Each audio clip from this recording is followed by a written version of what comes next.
Literasi sebagai kegiatan belajar dalam Islam.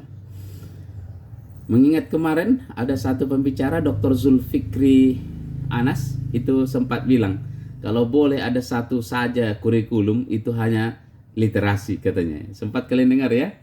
Jadi kalau adalah hanya satu saja kurikulum di Indonesia itu hanya literasi saja.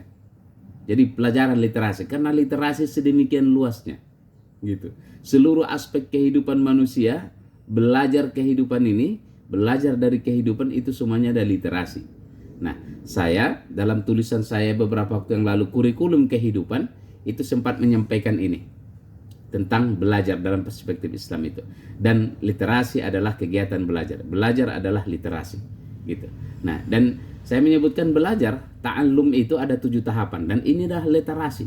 Sedemikian luasnya kehidupan ini yang disebut dengan literasi. Sehingga apapun yang kita lakukan sebenarnya itu tidak pernah terlepas dari literasi.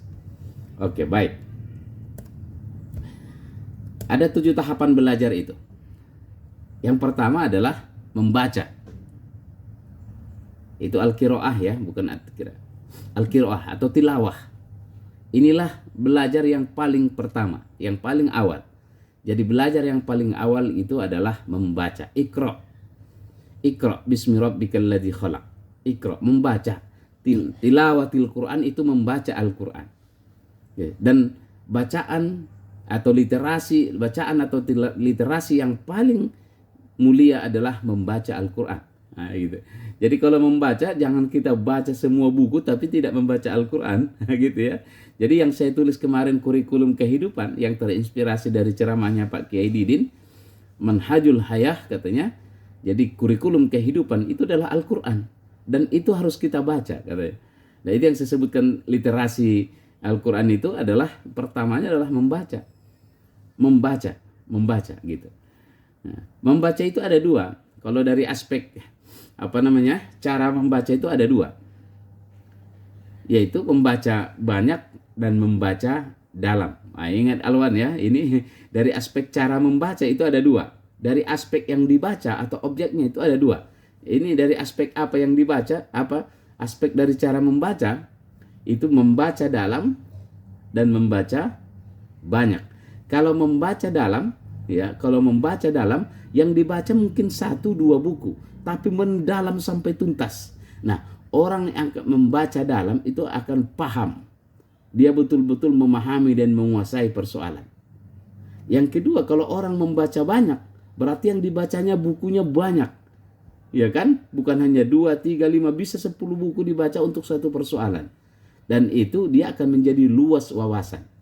Nah, jelas itu Alwan ya? Yola ya. Jadi kalau orang membaca dalam itu berarti menguasai persoalan. Kalau membaca banyak itu berarti luas wawasan. Itu dari aspek cara membacanya. Nah, persoalannya kalau kita baca banyak atau baca dalam gitu kan.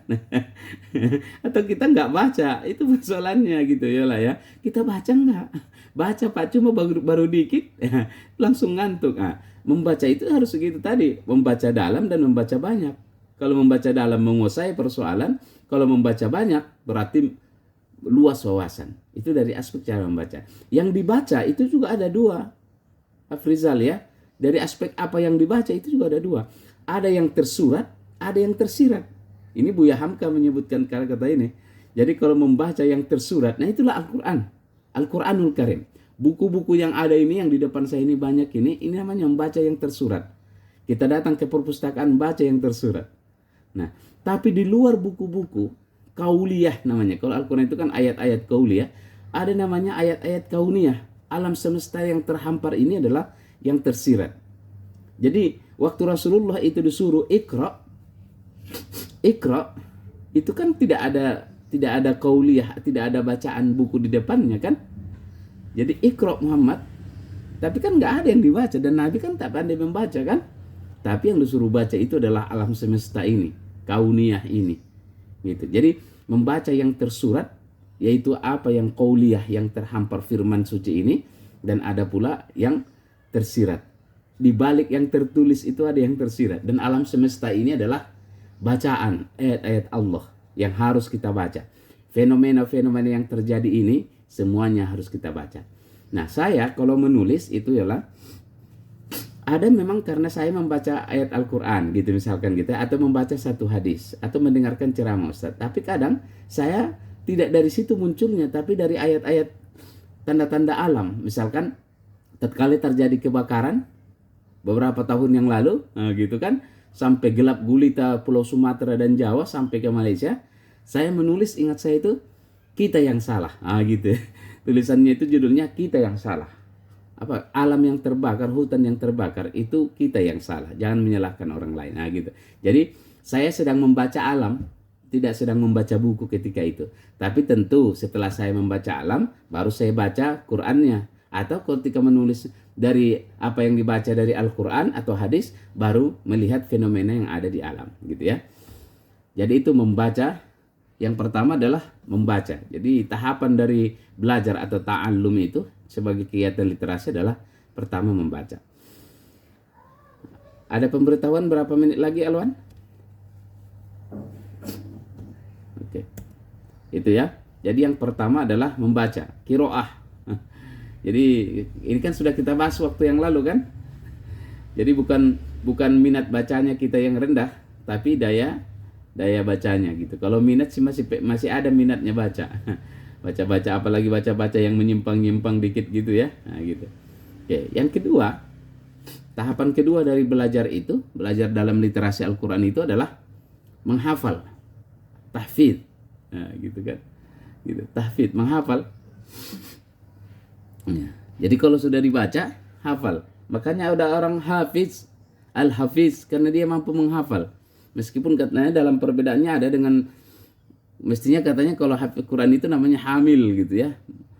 Apa namanya itu, bisa memahami kandungan Al-Quran gitu. Karena kalau al-hafiz katanya bisa menghafal apa namanya, hadis gitu ya. Itu. Jadi oke, jadi yang kedua menghafal. Makanya ada yang hafal Al-Quran 30 juz. Nah, itu luar biasa kan?